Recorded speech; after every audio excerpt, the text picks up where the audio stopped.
Please welcome Cassandra Thurswell, Founder and Chief Executive Officer, Kitsch.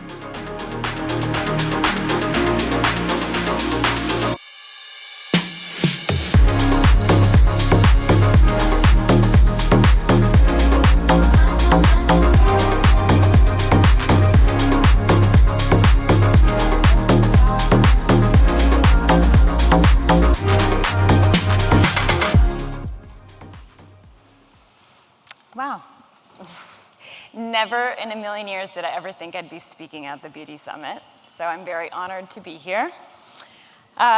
Since day one of starting Kitsch, my husband and I had this joke that if I wrote a book on business, it would be called The Business Without a Plan. I guess timing is everything, because who could write a business plan for what we're going through right now? Who could have written a business plan for what we all went through during COVID? And yet our business, Kitsch, has continued to grow and come out stronger during these incredibly challenging times. If you're in it right now, I just want to let you know that you're not alone, because sometimes it can feel like it's only happening to us. If you're new to the brand, Kitsch is a lifestyle beauty brand that I bootstrapped out of my Los Angeles apartment, hand-making hair accessories and doing door-to-door sales. If it sounds like an Etsy store, it basically was. Shortly after I started, I recruited my then boyfriend, now husband, and you can imagine what it was like telling his mother that he was quitting his successful job in entertainment to join his girlfriend's hair tie startup. Let's just say that she didn't share the same entrepreneurial enthusiasm as I had. Thankfully, it all worked out. 15 years later, we grew Kitsch into a mid-nine-figure business, sold in over 27,000 retail locations worldwide. Kitsch was built on what I call the art of incrementality, continuously adding small but meaningful value to our customers' lives with simple, familiar products that naturally complement each other. A little bit about me, because every founder's life experiences heavily influence their brand. My journey as an entrepreneur began as a tween. To make an allowance, my family set up a workshop in our garage, and I would make orthodontic retainers for my stepdad's orthodontic practice. I'd like to think of retainers as a beauty accessory. How it would work is I would get a ceramic mouth mold and a little piece of paper that said, "Stacy from Amory, Wisconsin likes pink glitter." And I would make the best pink glitter retainer that anyone has ever seen. That experience taught me the magic of taking something not so exciting and making it special. Stacy might not have known who I was, but every night she reached for that retainer, hopefully. And I loved the idea of bringing a little fun to a very utilitarian product. Little did I know, this would be the first of many commodity items that I would be making incremental improvements to. Fast forward a few years, a college degree, and many waitressing jobs later, I found myself managing a cupcake shop in Los Angeles. This was important.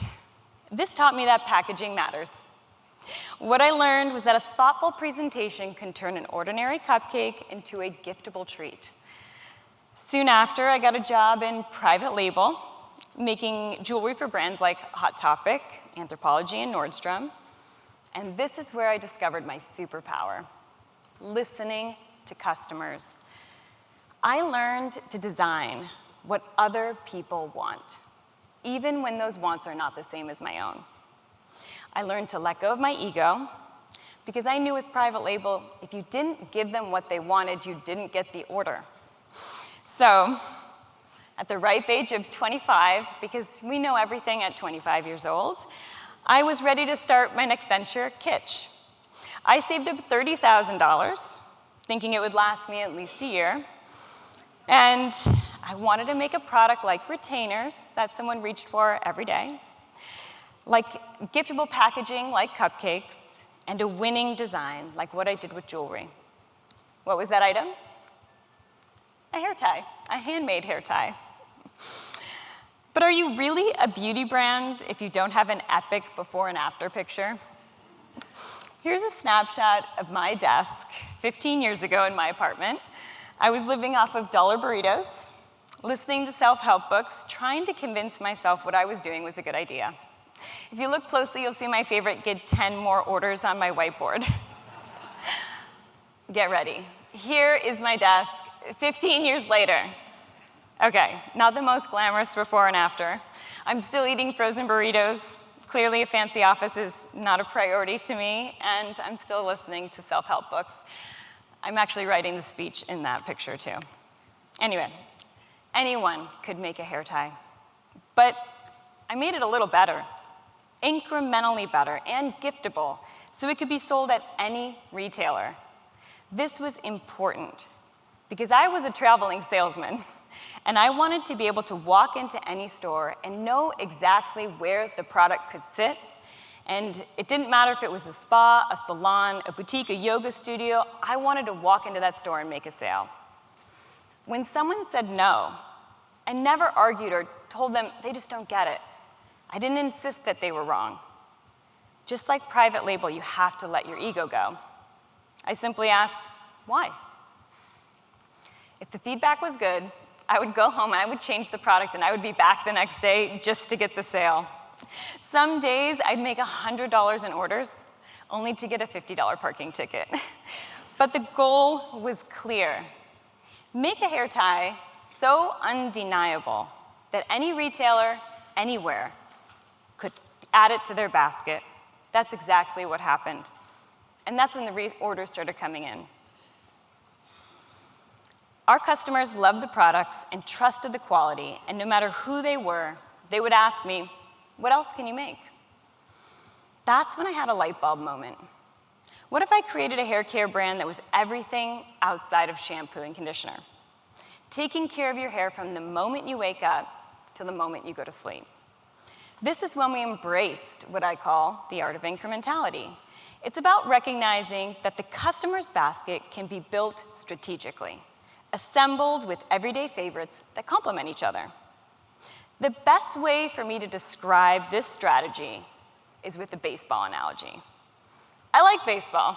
I mean, I really like baseball. This is me throwing an opening pitch last year at the Dodgers game. Sorry, Yankee fans.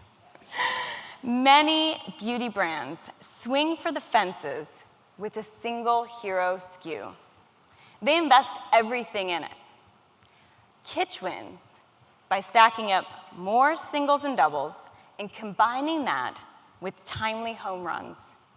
We took inspiration from Amazon's frequently bought with algorithm and applied that to our retail merchandising. Our customers would wake up on our satin pillowcase, shower with our patented Flexi shower cap, and then she'd style her hair with our heatless curling set. We spent years building trust around hair. So when I had the wild idea of launching shampoo and conditioner, we hit a grand slam. It wasn't just any shampoo and conditioner. It was solid shampoo and conditioner. This is tough. And now it's our largest single category at the company. Our most recent win is our hair fragrance. I was inspired to make this because the second reason why someone buys any hair product is smell. Obviously, you can spray any perfume into your hair, but we didn't make any hair fragrance. We made one that had a patented odor-eliminating technology in it. It was hair fragrance, but better. So how did we know that this supported our winning streak? The average basket size for any new customer that came to our site for our hair fragrance was 3 pieces: first, second, and third base. It's been our most viral launch to date. But incrementality does not stop with products.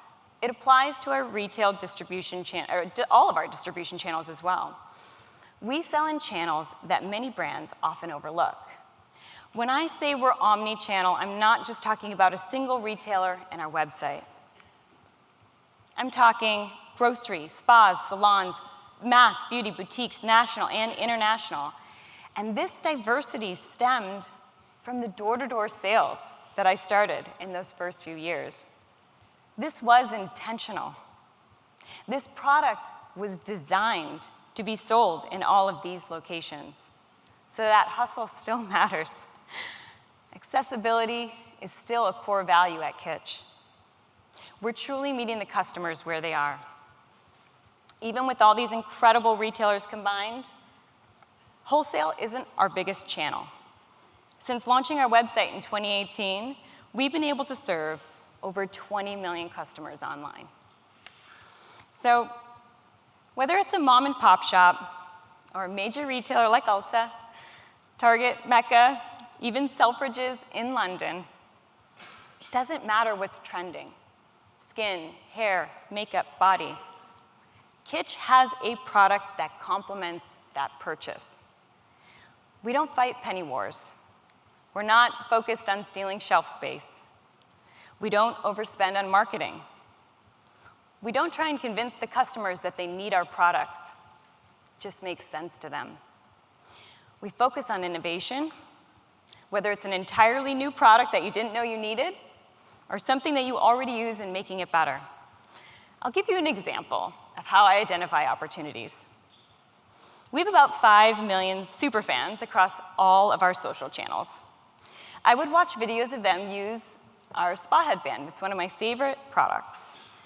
And I would see so many influencers use a dermaplaner with it. So we made a dermaplaner. And then we made a dermaplane oil. We noticed, we listened, and we became more than just a brand to them. We understood them. We became their favorites. We became their home team. And we did it as sustainably and clean as possible. I still spend about 30 minutes daily reading reviews from our customers, and I learn something new every day. So, when you bootstrap a company, you build a business from a place of resilience, necessity, and creative problem solving. It's not about blitzscaling because you can't afford it. It's not about quick wins because you need your customer to come back. And in hindsight, some of those early experiences instilled lifelong habits that we still practice today. First, listen deeply to your customer. They will tell you directly or indirectly what they want. Try and understand their needs without letting pride or ego get in the way. Second, accessibility. The diversity in channels and products has supported us through these ups and downs over these years and helps us meet the customer where they are. And third, incrementality. Curate your collections so it's a natural next step, consistently finding ways to add meaningful value to your customers' lives.